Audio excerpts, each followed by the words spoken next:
وقيل اليوم ننساكم كما نسيتم لقاء يومكم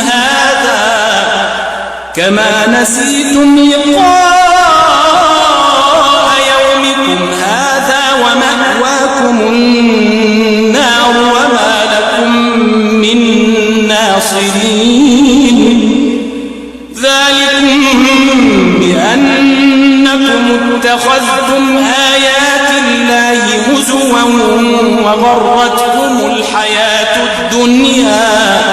فاليوم لا يخرجون منها ولا هم يستعتبون